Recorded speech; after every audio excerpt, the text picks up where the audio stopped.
एक बार गौतम बुद्ध अपने शिष्यों को प्रवचन दे रहे थे और बुद्ध के सभी शिष्य बुद्ध को बड़े ध्यान से सुन रहे थे। लेकिन बुद्ध के बिल्कुल सामने वाली पंक्ति में सबसे आगे बैठा हुआ शिष्य बुद्ध को सुनने के दौरान अपने पैर का अंगूठा हिला रहा था। जैसे ही बुद्ध की नजर उस शिष्य पर पड़ती है तो बुद्ध बोलते बोलते अचानक चुप हो जाते हैं। बुद्ध का इस तरह से अचानक चुप हो जाने से वहां उपस्थित सभी लोग चौंक जाते हैं। जो शिष्य अपने पैर का अंगूठा हिला रहा था, बुद्ध उससे पूछते हैं कि तुम्हारे पैर का अंगूठा क्यों हिल रहा है।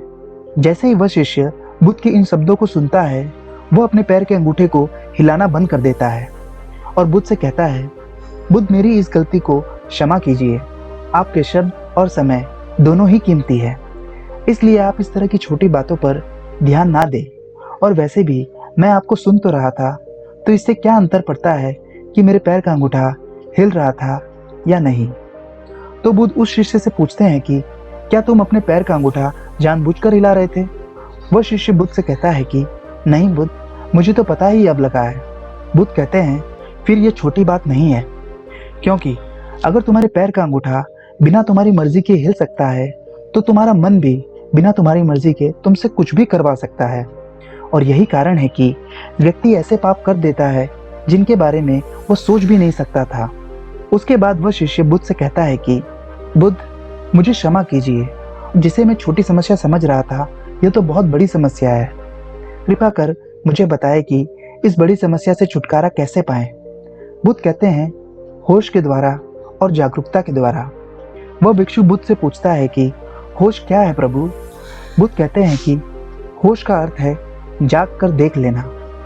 क्या तुमने यह ध्यान नहीं दिया कि तुम्हारे पैर का अंगूठा जो हिल रहा था, लेकिन जैसे ही तुम्हारा उस पर ध्यान गया वह हिलना बंद हो गया। पूरे दिन में जब भी याद आए खुद को जागरूकता के साथ देखो कि तुम क्या कर रहे हो और क्यों कर रहे हो। तुम्हें बेहोशी में जीने की आदत है, इसलिए तुम बार बार होश खो दोगे, लेकिन तुम्हें बार बार अपने होश को वापस लाना है। धीरे धीरे तुम पाओगे कि तुम्हारे अंदर एक ऐसा जागरण पैदा हो रहा है जिसे बेहोशी में बदलने का कोई उपाय नहीं है। इस कहानी से हमें होश की परिभाषा जानने मिलती है। होश का अर्थ है खुद को देखना। अगर हम लगातार जागरूक रहने का प्रयास करते हैं तो हमारे अंदर एक ऐसा जागरण पैदा होगा जिसे बेहोशी में बदलने का कोई तरीका नहीं है। शुरुआत में जबरदस्ती जागरूक रहो और बाद में वह जागरूकता तुम्हारा स्वभाव बन जाएगा। दोस्तों, यह कहानी आपको कैसी लगी नीचे कमेंट बॉक्स में कमेंट करके जरूर बताएं और साथ ही इस कहानी को अपने दोस्तों के साथ जरूर शेयर कीजिए ताकि गौतम बुद्ध की कहानियां और लोगों को भी पढ़ने मिल सके। Thank you.